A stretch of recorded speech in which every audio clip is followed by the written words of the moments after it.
नमस्कार साथियों, आज हम अपनी क्लास में आगे की बात करेंगे। हमने कार्बोहाइड्रेट्स या सैकराइड्स के बारे में पढ़ लिया था। सैकराइड्स का हमने दो प्रकार से वर्णन देखा था, भौतिक गुणों के आधार पर और एक रासायनिक गुणों के आधार पर, या आप इसको ऐसा भी कह सकते हैं कि यूनिट संख्या के आधार पर, इकाई संख्या के आधार पर। हमने इन दो प्रकार से इनके वर्गीकरण को देखा था। भौतिक गुणों के आधार पर आपने दो प्रकार का कार्बोहाइड्रेट पाया। क्या पाया? एक पाया था सुक्रोज, जिसको आपने बोला शर्करा, ठीक है। एक पाया आपने शर्करा, दूसरा पाया आपने अशर्करा। शर्करा और अशर्करा के बारे में हमने बात कर ली थी। शर्कराएँ जो होती हैं वो ग्लूकोज, फ्रक्टोज और गैलेक्टोज होती है। ग्लूकोज, फ्रक्टोज और गैलेक्टोज होती है। इसके बारे में हमने बातचीत कर ली थी। इसके बाद हमने बात की थी अशर्करा। भौतिक गुणों के आधार पर सैकराइड दूसरे प्रकार में भी पाया जाता है, जिसको अशर्करा कहा जाता है। अशर्करा मतलब स्टार्च और सेल्यूलोज, इनके बारे में भी हमने बात कर ली थी। अब दूसरा जो वर्गीकरण आता है हमारा, वो दूसरा वर्गीकरण आया था हमारा रासायनिक गुणों के आधार पर, यानी यूनिट संख्या के आधार पर या इकाई संख्या के आधार पर। तो इकाई संख्या के आधार पर तीन प्रकार के सैकराइड्स हमको मिले थे। पहला मोनोसैकराइड, दूसरा ओलिगोसैकराइड, तीसरा पॉलीसैकराइड। मोनोसैकराइड, ओलिगोसैकराइड और पॉलीसैकराइड। तो आपने मोनोसैकराइड के बारे में जानकारी आपको मिल चुकी थी, ओलिगोसैकराइड के बारे में आपको जानकारी चाहिए थी, और पॉलीसैकराइड के बारे में आप जानना चाहेंगे। तो ओलिगोसैकराइड और मोनोसैकराइड ये दोनों जो होते हैं, अगर वास्तविक रूप में देखा जाए तो ये शर्कराएँ होती हैं भौतिक गुणों के आधार पर, और अशर्करा के अंतर्गत पॉलीसैकराइड आता है। तो हमने मोनोसैकराइड पढ़ लिया था। अब हम ओलिगोसैकराइड के बारे में जानना चाहते हैं। ओलिगोसैकराइड जो होता है वो क्या होता है? ओलिगोसैकराइड क्या होता है? ओलिगोसैकराइड होता है कि ये जल अपघटन करने पर 2 से 10 मोनोसैकराइड्स इकाइयाँ देते हैं। उदाहरण डाइसैकराइड, ट्राइसैकराइड और टेट्रासैकराइड।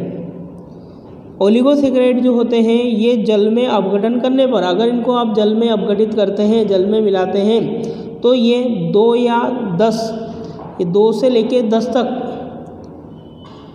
मोनोसैकराइड इकाइयाँ दे सकते हैं। कहने का मतलब ये है कि अगर आपने किसी सुक्रोज को ले लिया तो सुक्रोज टूटकर ग्लूकोज और फ्रक्टोज में विभाजित हो जाएगा। तो ग्लूकोज और फ्रक्टोज का बनना क्या कहलाएगा? ग्लूकोज और फ्रक्टोज का बनना ही कहलाएगा जल अपघटन। तो कहने का मतलब ये है कि जब आप ओलिगोसैकराइड्स को जल अपघटित करते हैं तो वे 2 या 10 मोनोसैकराइड्स की इकाइयाँ बनाते हैं। इनके उदाहरण होते हैं, पहला इसमें पाया जाता है डाइसैकराइड, दूसरा पाया जाता है ट्राइसैकराइड और तीसरा पाया जाता है टेट्रासैकराइड। जो डाइसैकराइड होता है वो सुक्रोज, माल्टोज और लैक्टोज के रूप में होता है। जो डाइसैकराइड होता है वो सुक्रोज, माल्टोज और लैक्टोज के रूप का होता है। इसी के साथ जो ट्राइसैकराइड होता है 3, यानी कि कहने का मतलब ये है कि 3 प्रकार के आपको मोनोसैकराइड प्राप्त होंगे। ये जो ट्राइसैकराइड होता है वो रेफिनोज कहलाता है। वो रेफिनोज जो होता है वो ट्राइसैकराइड होता है। तीसरा टेट्रासैकराइड में आपको कितने मोनोसैकराइड प्राप्त होंगे? 4 मोनोसैकराइड प्राप्त होंगे। इसको स्टिकियोसिस इसका उदाहरण है, स्टिकियोस जो है इसका उदाहरण है। तो अब आगे चलें तो पेंटासैकराइड भी होगा, हेक्सासैकराइड्स भी होगा, हेप्टासैकराइड भी होगा, ऑक्टासैकराइड भी होगा, नैनोसैकराइड भी होगा और डेकासैकराइड भी होगा। क्यों? क्योंकि हमने ऐसा पढ़ा है कि 2 से लेकर 10 मोनोसेकेराइड की इकाइयाँ हमको मिलती है। इस कारण से हमने इसको क्या बोला, ओलिगोसेकेराइड कहा। तो ये बात आपको क्लियर होगी। आगे चलते हैं, इसको हम कंप्लीट स्ट्रक्चर के रूप में अगले वीडियो में देखेंगे। अभी मैं इसका सामान्य परिचय आपको दिखा रहा हूँ, तो आप इस प्रकार से देखिएगा। अगला आता है पॉलीसेकेराइड। पॉलीसेकेराइड यानी कि अगर भौतिक गुणों के आधार पर देखें तो ये अशर्करा के अंतर्गत आता है, और अशर्कराएँ स्टार्च, सेलुलोज और ग्लाइकोजन कहलाती है। स्टार्च, सेलुलोज और ग्लाइकोजन कहलाती है। आप सभी जानते हैं पॉलीसेकेराइड जो होता है, ये जो पॉलीसेकेराइड होते हैं, पॉली मतलब बहुत सारे कार्बोहाइड्रेट से मिलकर बनने वाला, यानी कि इनकी जो इकाइयाँ होगी 10 से अधिक होगी। यानी कहने का मतलब ये है कि आपको 10 से अधिक मोनोसेकेराइड्स इनमें प्राप्त होंगे। तो इनके उदाहरण क्या होंगे सर? स्टार्च, सेलुलोज और ग्लाइकोजन इनके उदाहरण होंगे। स्टार्च, सेलुलोज और ग्लाइकोजन इनके उदाहरण होंगे। जो पॉलीसेकेराइड होता है वो क्या कहता है, ये जल अपघटन करने पर मोनोसेकेराइड की अनेक इकाइयाँ देते हैं। जो पॉलीसेकेराइड होते हैं वे जल अपघटन करने पर मोनोसेकेराइड की अनेक इकाइयाँ देते हैं। उदाहरण के लिए अगर बात करें, स्टार्च, सेलुलोज और ग्लाइकोजन, ये जो होते हैं वो क्या कहलाते हैं, आपके पॉलीसेकेराइड कहलाते हैं। तो ये बात आपने जानी कार्बोहाइड्रेट्स के बारे में, सेकेराइड्स के बारे में। सेकेराइड्स का वर्गीकरण हमने देखा, इनकी परिभाषा हमने देखी और इनके प्रकार हमने देखे। अब कुछ चीज़ें इसमें अंतर्गत आती है कि कार्बोहाइड्रेट का परीक्षण कैसे किया जाए। आपको कैसे पता चले कि वो चीज़ कार्बोहाइड्रेट है, तो आप कैसे पता करोगे, उसका परीक्षण यहाँ पर दिया गया है। पहला परीक्षण जो है वो यहाँ पर मॉलिस परीक्षण के नाम से जाना जाता है। इस दुनिया में वो मॉलिस परीक्षण के नाम से जाना जाता है। मॉलिस परीक्षण होता क्या है? कार्बनिक ठोस पदार्थों के 1 ml जलीय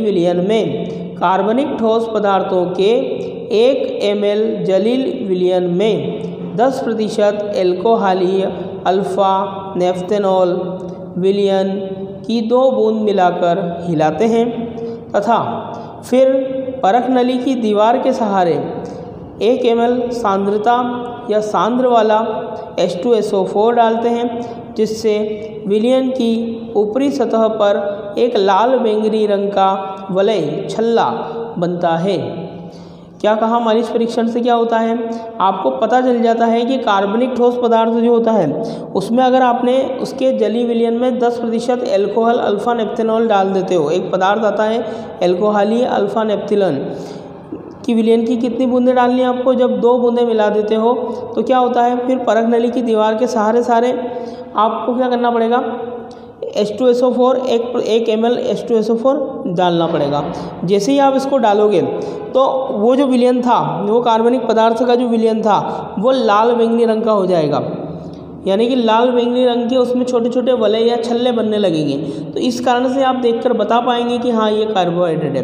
कहने का मतलब ये है, अगर आपने कोई पदार्थ लिया इस प्रकार का कार्बनिक ठोस पदार्थ, उसके अंदर उसका विलयन बना लिया आपने, जलीय विलयन, उस जलीय विलयन में आपको सबसे पहले तो क्या करना है, 10% मात्रा में एल्कोहलीय अल्फा नेफ्थेनॉल जो है 2 बूंद डालनी है। उसके बाद आपको H2SO4 डालना है, कौन सा, सांद्र, परंतु मात्रा कितनी लेनी है, 1 ml, और डालना भी कैसे है, उस कांच की परख नली की दीवार के सहारे डालना है, जिससे वो धीरे धीरे अंदर उतर जाए। जैसे ही वो अंदर जाएगा अपनी क्रिया चालू करेगा, क्रिया होने के बाद वहाँ पर बैंगनी रंग के वलय या छल्ले बनने लग जाएंगे। वो बैंगनी रंग के वलय या छल्ले आपको ये कहेंगे कि वो जो बनने वाला पदार्थ है, वो क्या है, कार्बोहाइड्रेट है। तो कार्बोहाइड्रेट का परीक्षण आप इस प्रकार से करते हैं, इसको बोलते हैं मॉलिस परीक्षण, इसको बोलते हैं मॉलिस परीक्षण। आगे चलते हैं तो दूसरा परीक्षण आता है हमारा, आगे चलने पर दूसरा परीक्षण हमारा आता है जिसको हम बोलते हैं फेलिंग विलयन पर परीक्षण। फेलिंग विलयन पर परीक्षण, फेलिंग विलयन द्वारा परीक्षण। दूसरा परीक्षण होता है फेलिंग विलयन द्वारा परीक्षण। तीसरा होता है बेनेडिक्स परीक्षण। ये 2 परीक्षण में आपको वीडियो में हल करके बताऊंगा किस प्रकार से इनको किया जाता है, किस प्रकार से इनकी इक्वेशन बनती है। अभी हम इनके नाम जान रहे हैं, अभी हम इनकी परिभाषाएं जान रहे हैं। चलते हैं आगे। आप लोगों को ये बात अच्छी लगी होगी।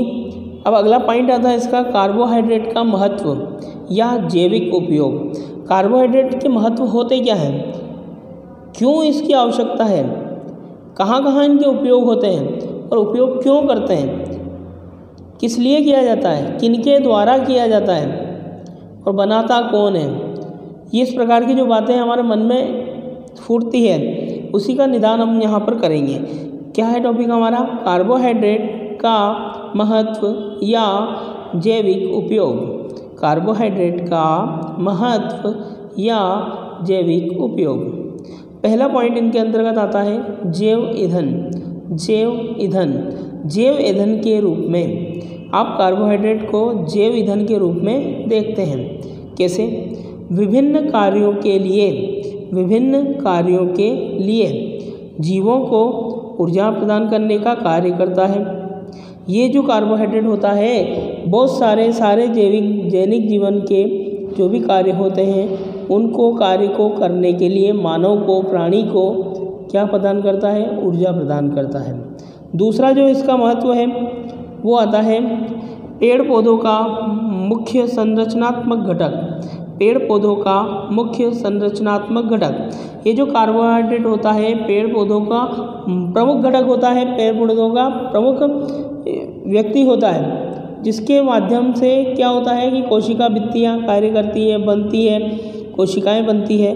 तो ये प्रमुख घटक होता है किसका, पेड़ पौधों की संरचनात्मक क्षमता का।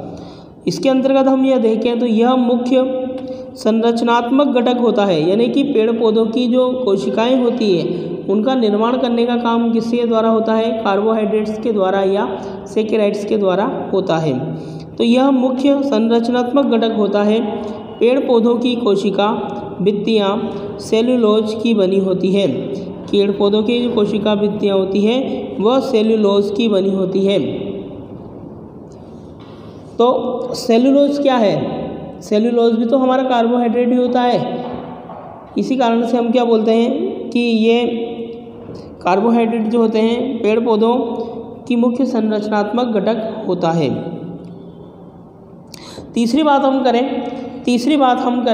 तो तीसरी बात में देखिएगा, तीसरी बात आपसे क्या कहती है, संरक्षित भोज्य पदार्थों के रूप में। संरक्षित भोज्य पदार्थों के रूप में। संरक्षित मतलब बचा के रखना, खाने के पदार्थों को बचा कर रखना। कैसे, देखो पौधों में स्टार्च के रूप में भोजन संचित रहता है, जबकि प्राणियों में ग्लाइकोजन के रूप में भोजन संरक्षित रहता है। अगर आप पेड़ पौधों की बात करें, अभी अगर आप वनों की बात करें, है ना, अगर आप पेड़ों की बात करें, पौधों की बात करें, तो जो भोजन होता है पौधों का, वो भोजन जो है किस रूप में संचित रहता है, किस रूप में वो उस भोजन को लेते हैं, वो लेते हैं स्टार्च के रूप में, संचित रखते हैं स्टार्च के रूप में, है ना, बचा के रखते हैं स्टार्च के रूप में। परंतु जबकि प्राणी जो होते हैं, हम जैसे मानव या और कोई भी प्राणी, है ना, वो जो होते हैं, पशु जो होते हैं, वे क्या करते हैं, भोजन को ग्लाइकोजन के रूप में संरक्षित रखते हैं। तो दो प्रकार हो गए, पेड़ पौधे जो होते हैं वो स्टार्च के रूप में संरक्षित रखेंगे, परंतु जबकि जो प्राणी होंगे वो ग्लाइकोजन के रूप में संरक्षित रखेंगे। तो हमने ये कार्बोहाइड्रेट के उपयोग और महत्व को हमने देखा। अब आगे चलें तो चौथा जो पॉइंट आएगा वो चौथा पॉइंट न्यूक्लिक अम्लों में के निर्माण में। सर न्यूक्लिक अम्ल क्या होंगे, नाभिकीय अम्ल सर कहाँ पाए जाएंगे, ये मानवों के, पशुओं के शरीर संरचना कोशिकाओं के अंतर्गत पाए जाते हैं। आप लोगों ने बहुत अच्छा नाम सुना होगा, क्या नाम सुना होगा सर, डीएनए का नाम सुना होगा। हाल ही में काफ़ी अधिक चर्चा में एक शब्द रहा, जिसको आप जानते हैं आरएनए, mRNA। एक साल से काफ़ी 1.5 साल से इसका बहुत जिक्र हो रहा है, आरएनए या mRNA। तो आरएनए क्या होता है, ये आपके शरीर में जो कोशिकाएं होती है, आपका शरीर जो होता है उसके अंतर्गत डीएनए और आरएनए उसमें पाए जाते हैं। डीएनए जो होता है उसका पूरा नाम deoxy ribo nucleic acid, deoxy ribo nucleic acid. DNA का पूरा नाम है डीऑक्सी राइबो न्यूक्लिक एसिड होता है। तो सर आरएनए का नाम क्या होगा? आरएनए का नाम राइबो न्यूक्लिक एसिड होता है, राइबो न्यूक्लिक एसिड होता है। तो ये डीएनए और आरएनए जो होते हैं आपकी कोशिकाओं के अंतर्गत पाए जाते हैं। तो कार्बोहाइड्रेट्स के रूप का निर्माण जो है, कार्बोहाइड्रेट्स जो होते हैं वे डीएनए और आरएनए का निर्माण भी करते हैं। कहने का मतलब ये है सर, आप हमें ये बोलना चाहते हो अगर हमारे शरीर में कोई भी जीव, सूक्ष्म जीव या कोई वायरस अगर पाया जाता है तो वो अपना भोजन जो है कार्बोहाइड्रेट्स के माध्यम से ले सकता है। हाँ, वो लेता है। तो कहने का मतलब अगर ये जो अभी कोरोना वायरस वाली बात जो अगर चल रही है हमारे इस समय में, तो सर ये जो कोरोना वायरस होता है ये भी भोजन की आवश्यकता होगी। तो ये भोजन कहाँ से लेता होगा? तो आप ये कहना चाह रहे हैं सर कि ये भोजन जो है हमारे शरीर से प्राप्त करता है। हाँ, आपके ही शरीर से प्राप्त करता है। तो इसका मतलब सर वो कार्बोहाइड्रेट लेता होगा। जी हाँ, वो कार्बोहाइड्रेट ही लेता है। सर कौन सा कार्बोहाइड्रेट वो लेता होगा? आपके शरीर में जो पाया जाता है। और सर हमारे शरीर में तो ग्लूकोज पाया जाता है। इसका मतलब सर ग्लूकोज भी एक सैकेराइड है। हाँ है। तो जो ग्लूकोज होता है वही ग्लूकोज उस कोरोना वायरस को भी आवश्यकता होती है। तो इसका मतलब ये है जो ग्लूकोज हमें ऊर्जा प्रदान करता है वो उन सूक्ष्म जीवों को भी ऊर्जा प्रदान कर सकता है। तो कहने का मतलब ये है कि ये डीएनए और आरएनए जो होते हैं न्यूक्लिक एसिडों का निर्माण करने में भी हम कार्बोहाइड्रेट्स का उपयोग करते हैं। तो कार्बोहाइड्रेट्स के उपयोग महत्व हमने देखे, ठीक है। ग्लूकोज, फ्रक्टोज, सुक्रोज, गैलेक्टोज के बारे में हमने जानकारी पहले ले ली थी। बाकी और जानकारी हम बहुत अच्छे से लेंगे। अब हम चलते हैं एक बहुत ही अच्छा टॉपिक सेल्यूलोज के बारे में बात करते हैं। सेल्यूलोज जो होता है ये क्या होता है? स्टार्च जो होता है वो क्या होता है? क्या मैं इनको पॉलीसेकेराइड बोल सकता हूँ? क्या मैं इनको पॉलीसेकेराइड बोल सकता हूँ? जी हाँ सर, आप पॉलीसेकेराइड इनके बारे में कह सकते हैं। ये पॉलीसेकेराइड होते हैं। क्या इनको अशर्करा कह दूँ तब भी कोई बुराई वाली बात नहीं होगी? तो अशर्करा भी मैं इनको कह सकता हूँ। तो जो सेलुलोज होते हैं जो इस दुनिया में आए हैं वो पेड़ पौधों को मुख्य संरचनात्मक घटक होते हैं। सेलुलोज जो होते हैं पेड़ पौधों के मुख्य संरचनात्मक घटक होते हैं। पेड़ पौधों की कोशिका भित्तियाँ सेलुलोज की बनी होती हैं। जो सेलुलोज होता है वो पेड़ पौधों का मुख्य संरचनात्मक घटक होता है।